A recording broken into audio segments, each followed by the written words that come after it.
Hello, welcome back to History Sleuth, a podcast exploring historical narratives that we may take for granted. Today I wanted to talk about the New York Times 1619 Project, which faced severe backlash, where they argued that America began in 1619 rather than 1776, and that the history of the institution of slavery in America has direct impacts on life today. But before we get into that, if you're on Twitter, follow me at Sleuth History to get updates about when I post new episodes, and there we can continue discussions that are started in this podcast. I think it's really important to continue to ask questions of what we think we know about history, and so that's something that we can do on there. And also, I'm just a college student, history major, so I'm not an expert really on anything. I'm just a curious student with access to Google. So the 1619 Project. I had heard of this before I decided to make a podcast on it, but I hadn't really looked into it. I just knew that there was a lot of backlash from historians about it, that people both really, really liked it and really, really disliked it. So I'm kind of curious about that. Also, I think because of the climate of the world right now and the things happening in America, the protests, people fighting for Black lives, I think it's important now more than ever to really understand the history of America and what people of color have really gone through. And the 1619 Project, if done well, could be a great resource at this time for understanding that. So I looked on Wikipedia for a general overview of the 1619 Project and the reactions to it, because even though Wikipedia isn't a great academic source, it is helpful in getting a general understanding of what's going on. So Wikipedia says that the 1619 Project is a series of podcasts, essays, and poems, among other things, that examine slavery in the United States. It's by Nicole Hannah-Jones, a reporter for the New York Times, who won the Pulitzer Prize, or Pulitzer Prize? I never know how to say it, and I hate when people mispronounce things. I'm so sorry. She won that for commentary for her work on this project. And then it was criticized by a few specific historians for misrepresentation of history. And that misrepresentation of history, that's what caught my attention. That's something that I'm passionate about, identifying and writing, as I've tried to do in my past couple episodes of the podcast, and will continue to do as long as I work on this project. It's been pretty fun. So one of the first questions I had was, what is the Pulitzer Prize for commentary, and is that usually given to history-based projects? And so I checked out the website with a list of all the prizes given out in the past few years. And I will put a link to this and all the other articles and things that I look at in the description, as well as the 1619 Project itself. And the website said Jones won this for a sweeping, provocative, and personal essay for the groundbreaking 1619 Project, which seeks to place the enslavement of Africans at the center of America's story, prompting public conversation about the nation's founding and evolution. So that suggests that this project is mostly about history and about changing people's views about the history of America, which is really interesting, and I really like that. That could be really good work in a historical sense if done well. And as I'm looking at some of the other winners of this category, though, for this prize, it's kind of strange. I don't see any others that won this prize for work that was mostly historical. The rest of it is mostly like social commentary. So that's kind of an interesting place to start. It seems that history should be at the center of the 1619 Project, especially, with a year as a title, but it sticks out from these other winners in that history isn't the center of any of those. So, I was curious if there was a history prize, but it seems that this is kind of unique in the way that it uses history. So I looked at a little bit of the project myself. I listened to a little bit of the podcast, like audio series, and on the website, the project is presented like this. Here's a quote. 400 years ago, on August 20th, 1619, a ship carrying about 20 enslaved Africans arrived in Point Comfort, a coastal port in the British colony of Virginia. Though America did not even exist yet, their arrival marked its foundation, the beginning of a system of slavery on which the country was built. So this, again, prioritizes history in the project, and it prioritizes kind of redirecting our focus on what was really the origins of America, what are the foundations of our country. And I like those challenges. I think when we get too complacent about what we know about our history, a little too comfortable with everything that's happened in our past. Like, that's not a good place to be, because a lot of things happened that are not just. A lot of people have suffered and nothing's been done about it. And I think that's part of the work of the historian is bringing those things to light and in that way bringing them justice. So on the page with the trailer for the audio series describes this part of the project as a new audio series from the New York Times examining the long shadow of that fateful moment, meaning, I think, referring to August 20th, 1619, when the first enslaved people arrived in America, or in Virginia.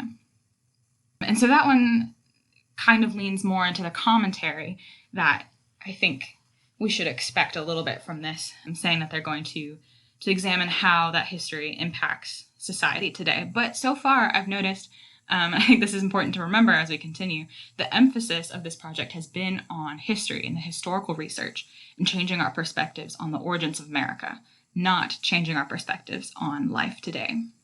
So listening to the trailer, honestly, after editing my own podcast for a little bit, I'm like, wow, so this is what a professional podcast sounds like. This is nice. There's a really nice ambiance to it. We've got like ocean sounds in the background, and it begins with two people talking and describing what they see, what they smell, just kind of what their environment is like. It's really nice to listen to, and there's kind of a poetic side to it. It's really lovely. My biggest takeaway from the trailer is that it sounds good with the ocean and the music. It didn't really tell me anything revolutionary about history. And I understand, I'm a history major. Maybe I know a little bit more about history than the average person, but this didn't really tell me anything new other than that the Atlantic slave trade existed, which I know, and hopefully all Americans know that. So, I mean, that is an important fact, but that's not brand new. That's not changing our perspective in any way. So moving on to the interactive website portion of the project, I think this is the part of it that received the most criticism.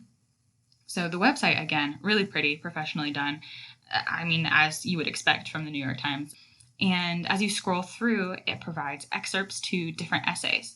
And so this is where it gets a little bit more commentary and a little bit less historical. So here are some of the titles of the essays. One of the first ones I noted was an essay by Nicole Hannah-Jones. The title is "Our Democracy's Founding Ideals Were False When They Were Written. Black Americans Have Fought to Make Them True." Then another essay by Matthew Desmond. "If you want to understand the brutality of American capitalism, you have to start on the plantation." Then another essay by Linda Villarosa, "Myths about physical racial differences were used to justify slavery and are still believed by doctors today." And then one last example, I pulled an essay by Kevin Cruz, "What does a traffic jam in Atlanta have to do with segregation? Quite a lot."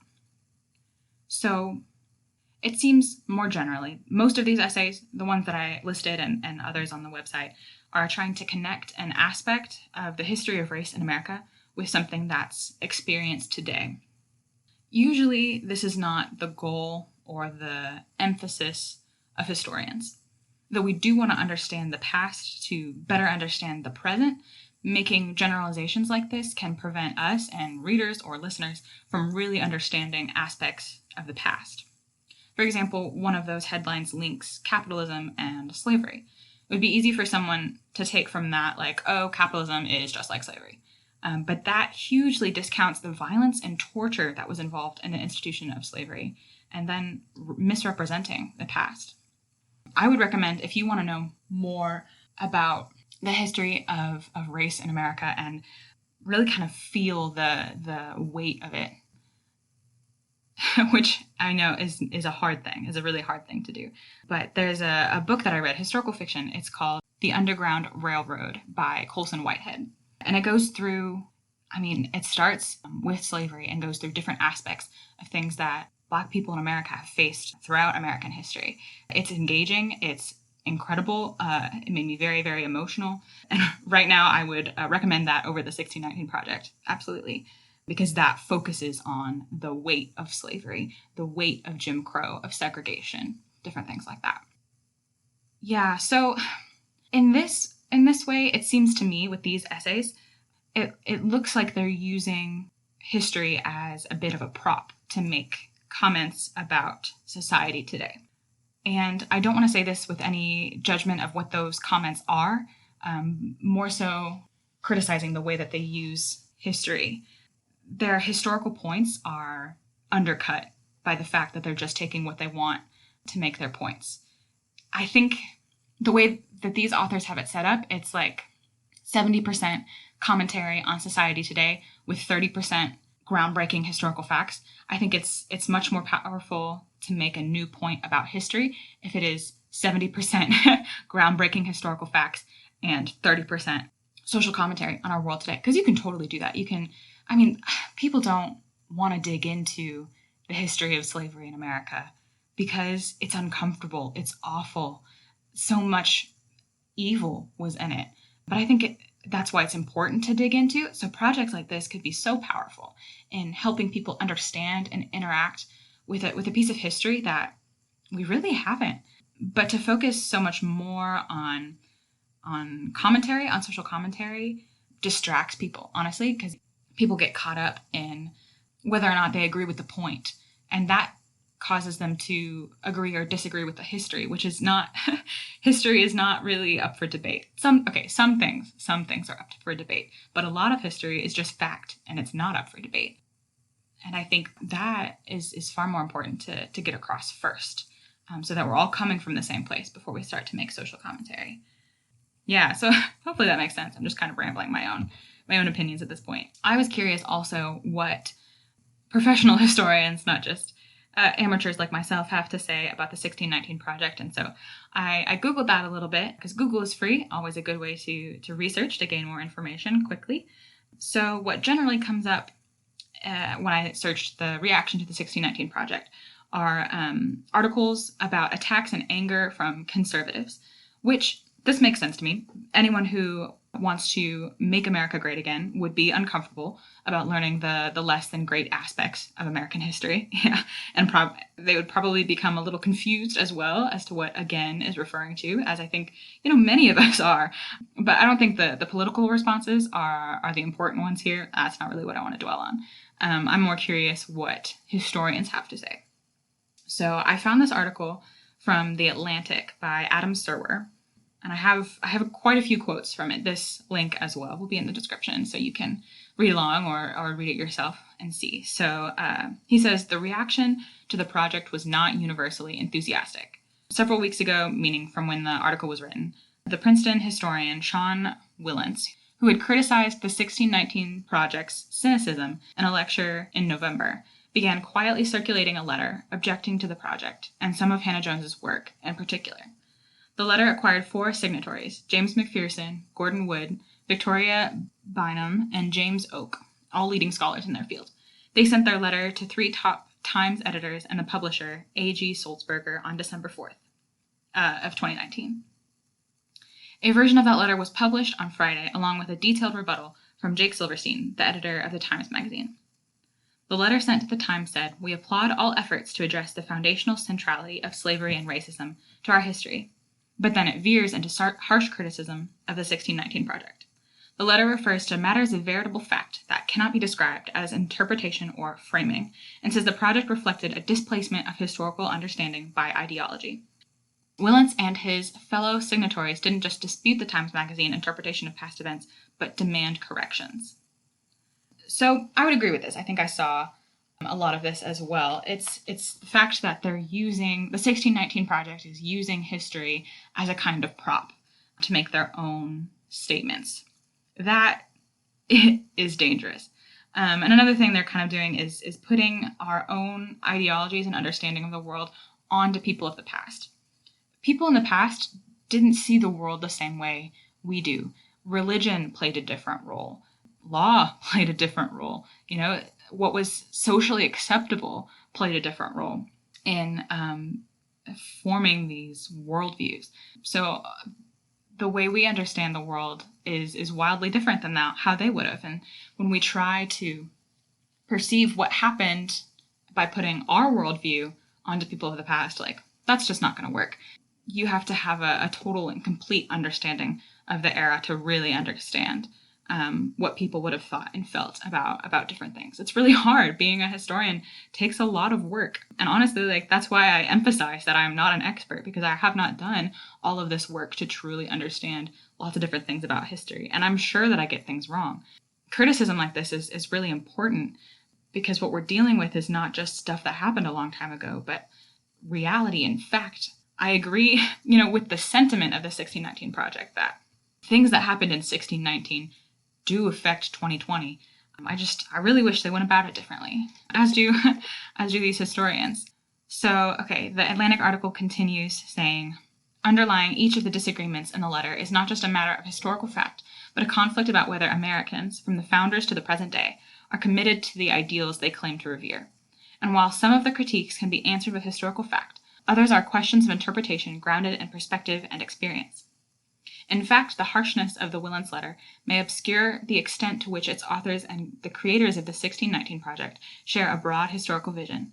Both sides agree, as many of the project's right-wing critics do not, that slavery's legacy still shapes American life, an argument that is less radical than it may appear at first glance.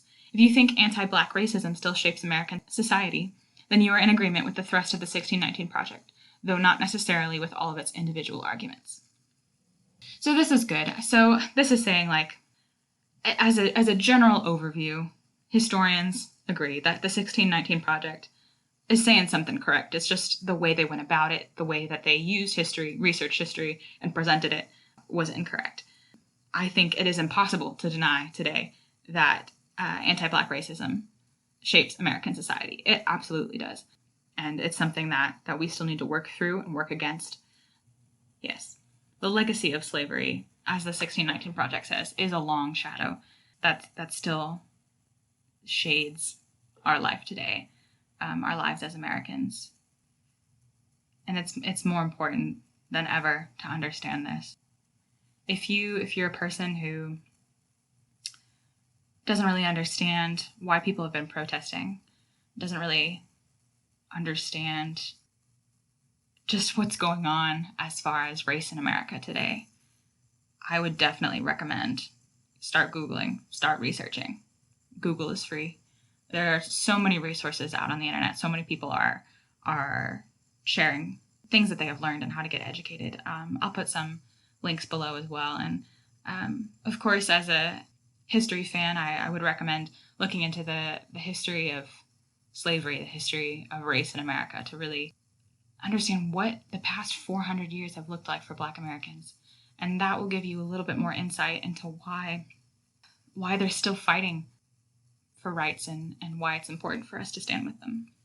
Continuing reading the article from the Atlantic, Sarah says the 1619 Project and Hannah Jones's introductory essay in particular offer a darker vision of the nation, in which Americans have made less progress than they think, and in which Black people continue to struggle indefinitely for rights they may never fully realize. Inherent in that vision is a kind of pessimism, not about Black struggle, but about the sincerity and viability of white anti-racism. It is a harsh verdict, and one of the reasons the 1619 Project has provoked pointed criticism alongside praise.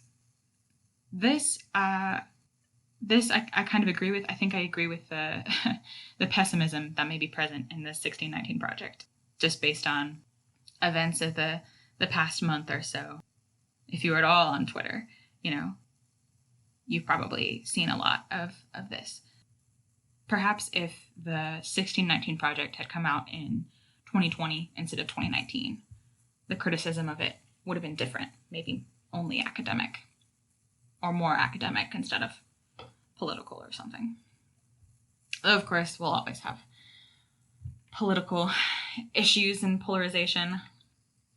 Anyway, so here are my ending opinions to kind of wrap this up. I think it's one thing to put forth something like this to challenge academic historical theories about the origins of the U.S., but it's quite another thing to use history to back up your own opinions. History is not a prop for arguments about society today, though I think connecting society today and history is important. I think arguments would be so much more powerful if they did their history better. I think there's a lot of good in this project and a lot of interesting things to consider. I personally want to do a lot more research into the Atlantic slave trade and the American colonies to better understand the origins of America. I am wary of people who put the Founding Fathers on a pedestal and think that the Declaration of Independence is the greatest historical document ever written. This project seems wary of those things too, so I respect that. This project would have been better if it had a stronger historical aspect to it, even if it was just more focused on history and less on the implications of slavery. Even just suggesting slavery has an impact on 2020 is hard for people to conceptualize. So for the whole project to start straight out with that idea, I think is hard for people to digest, even though it's true, even though it's important for people to digest. There's just a different way of going about it that would have been better. I like this challenge that this project creates. That's why I started this podcast, because I wanted to challenge notions like this, that 1776 is the beginning and foundations of America. I think, too, though, if we're going to push back against American history starting in 1776, we shouldn't replace that with another year. Even though the history of slavery is really important to learn about, I don't think we should start saying, America was founded in 1619, because before 1619, people lived here too. America wasn't discovered, it was stolen. But that's another big important topic for another day. Anyway, this podcast episode was a little bit more down, a little bit more serious than some of the other ones, but I think that's just kind of where we are in the world right now. So thanks for joining me on this difficult journey of investigating the 1619 Project and dipping your toes into the history of American slavery. I hope you research more about it. I hope you continue to work on being educated, because that's a great thing, and Google is free. I'll put all the links I used in the description so you can go look at them yourself, and I'll add some other resources there too, so that we can be anti-racists, and perhaps the pessimism of the 1619 Project and my own pessimism also will be disproved. That's what I hope. Yeah, so thanks for joining me. Good luck with your sleuthing, and I'll catch you guys in the next episode.